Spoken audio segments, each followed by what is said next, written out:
What's cracking, everybody? Welcome back to the channel. So, I apologize. I don't have a shirt on or anything. It's hot, and it's actually what time is it right now? It's about to be 11. It's about to be 11 o'clock at night. I was in bed and scrolling through YouTube. As a content creator, we're always scrolling through YouTube, seeing what's out there, and I came across a video, and it was a video of a convict's perspective, and it was Flaco. And I really have never done videos on Flaco. Um, when he originally got busted on this case, I did a quick video. I've never spoken ill of him. I don't know if he's ever spoken ill of me. As far as I know, he's always kept it respectful, but the video kind of, it made me think. It, it's a trip, man. Having done so many years behind the walls, I see him in a jumpsuit, and I honestly, the first thing I thought of is I don't ever want to get back in that mindset. When you go behind the walls, at least me, if I there's a certain mindset you have to have. Nothing out here matters. And I'm going to tell you something. Every time I went to prison, I didn't care. There wasn't a thing out here that was more important than my ego, which was just masking my insecurities. I didn't know it then. This time around, I've finally learned how to be a productive member of society. I've surrounded myself with good people. I've I've become successful out here. And it reminds me of there was another life for a good friend of mine, and he told me something about 2 years ago. He said, and this dude, he did 17 years in the shoe. This dude was with the business for a long time, man, and got an opportunity to come home. And he got out about 6 months after me. I met him in San Diego, and he had told me something one day. He said, I think if I ever messed this up and went back, he said, I think I'd fucking go crazy, Holmes. To finally figure out what life's about and to give it all up and go back and have to get back in that mentality, he goes, I would probably go crazy. And I see Flaco's video, man, and this is no diss to Flaco. This is just what it evoked out of me. And I'm someone who watches everything. I listen to everything, what I'm seeing. And this wasn't a video where he was talking to somebody, but they're playing some music so you can't hear the conversation, and the whole thing is he's on a tablet, and I guess somebody's screen recording it, whoever he's calling. But I think in that one video, man, I saw Flaco smile and laugh more than I ever saw on YouTube.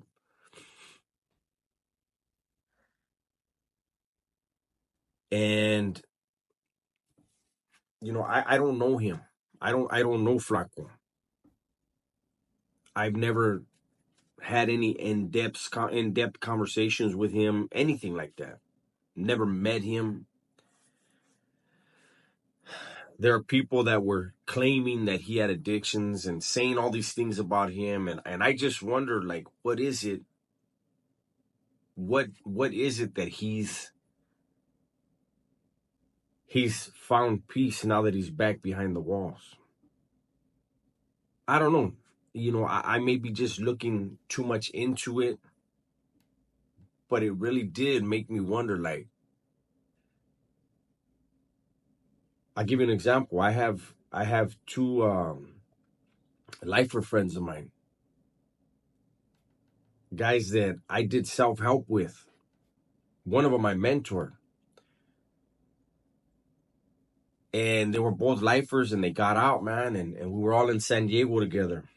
And one of them I used to meet. He lived about 5 minutes away from me, and we would go get campechana, and we would be right there in Normal Heights, San Diego, man. We go to the park and we'd be eating our campechana.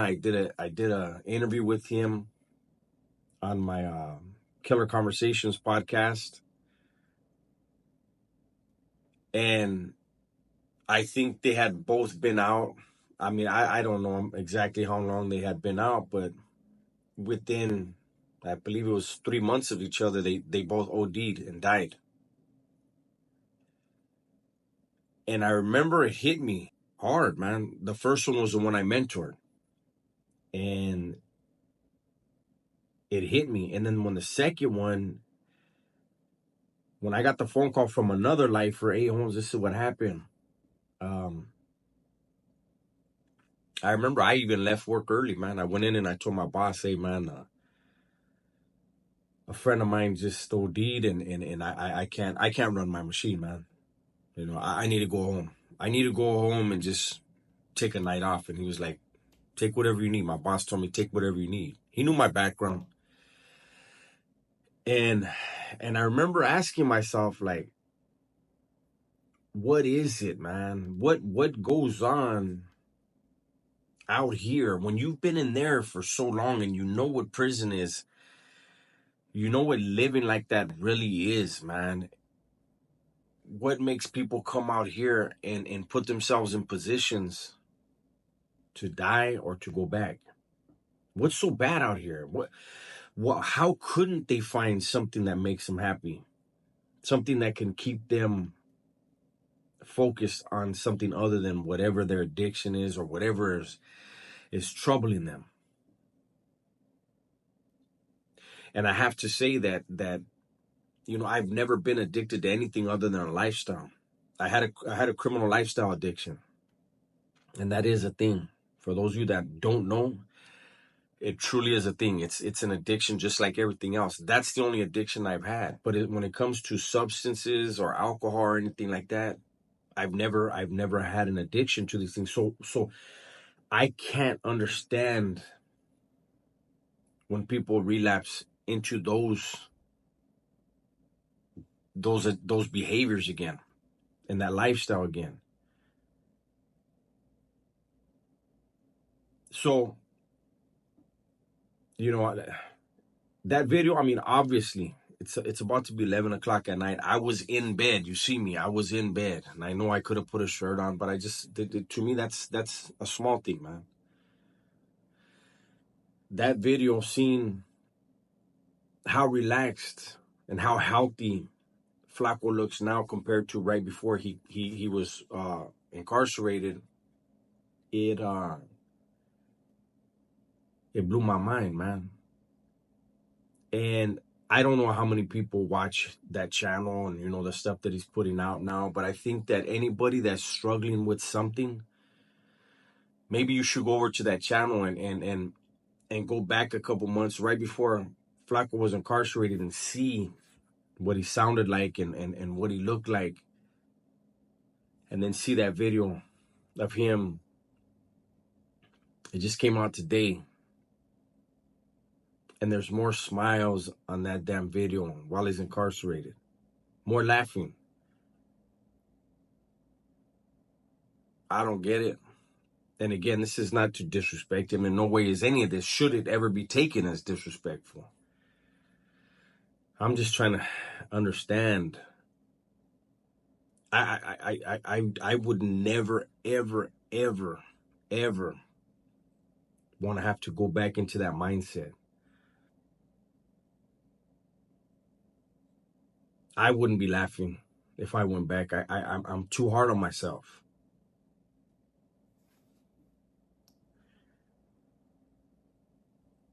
I would feel ridiculous. I would be embarrassed. You know, in the past, when I was in my criminal lifestyle, going back to jail was expected. I did everything possible to make that the probability in my life. When I got out, I knew I was going back every single time. And I lived that way. I don't live that way now. I don't know. This is this video, I'll release it tomorrow, Sunday. The weekends are always a slow time for content creators, well, at least for my channel. Slow time for us, slow views. But the ones that need this video, for whatever reason, you're going to get it. And hopefully you go over there and you look at, like I said, look at just prior to his incarceration, what he looked like and what he sounded like and what he's looking like and sounding like now on that tablet. He seems more happy now, more at peace. A clear head can do that, but I also wonder if he's resigned to certain things.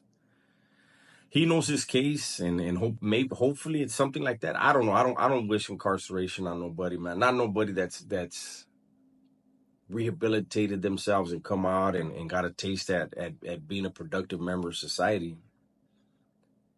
If you relapse, find help, seek help. Those of you struggling right now and wanting to relapse and fighting it, seek some help. Anytime you get behind them walls, man, things are out of your hands. And the choices that you have, the choices at your disposal, if you have to make a choice, there aren't many good ones.